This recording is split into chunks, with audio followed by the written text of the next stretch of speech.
for praying a godly wife into the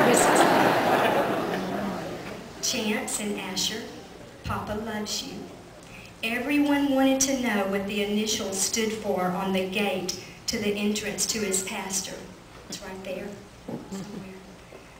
Everyone wanted to know what the initials stood for on the gate to the entrance to his pastor by the Cotton Museum. A lot of people were guessing Christian Academy, but no, Chance and Asher. And I know in Papa's eyes that that circle around CA was really a heart. He cared compassionately. Living Word Church, I used to tell him, I know the church is your first love. I know I'm second. He loved the people he shepherded. I know what you don't know. He hurt when you hurt. He rejoiced when you rejoiced. He loved you unconditionally. He believed in you.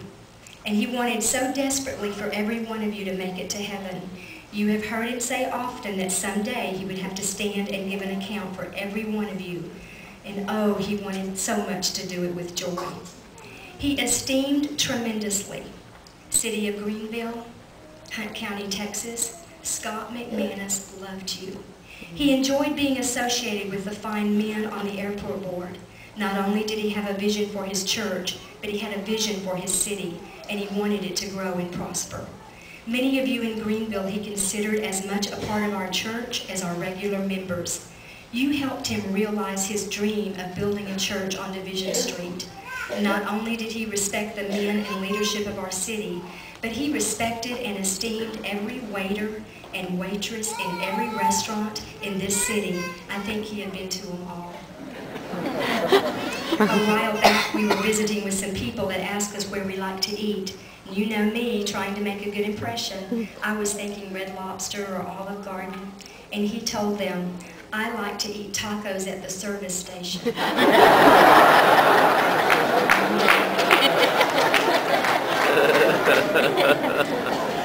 He was so real.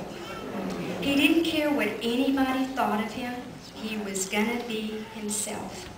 The people who took his money through the window at McDonald's every Sunday morning before he went up to church to pray.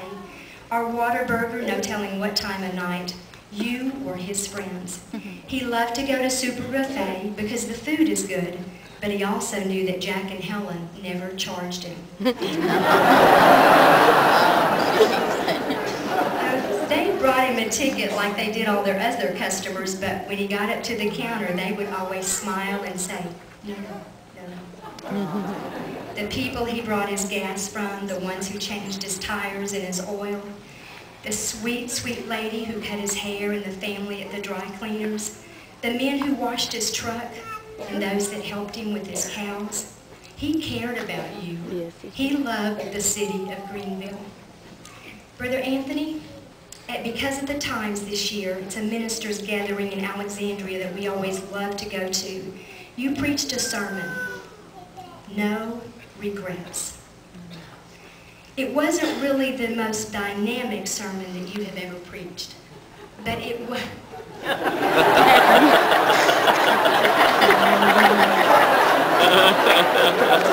Okay. But it was one of your most profound ones, and it stuck right here. You talked about the absolute necessity of trying to live our lives every day so that we would not look back and have regrets. You told us that everyone has regrets over things that we have done.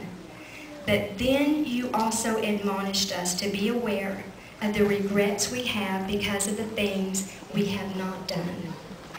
I'll never forget it.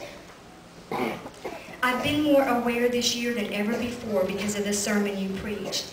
And yes, I still have had many regrets over things I have not done.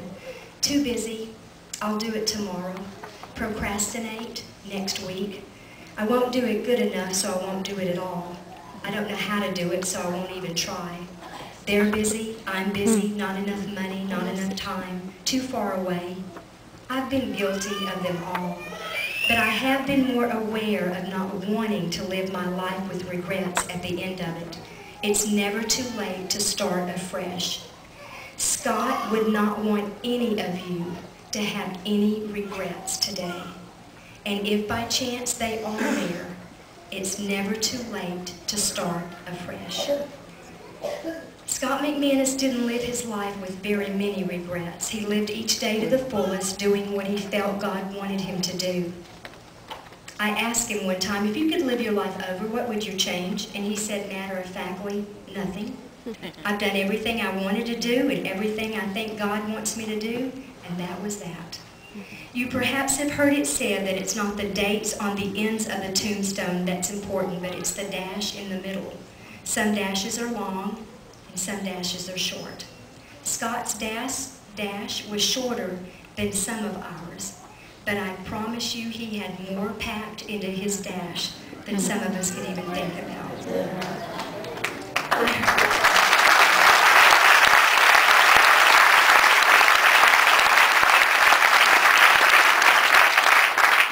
I heard a good friend say once, life is full of laughter, but not all laughter is full of life.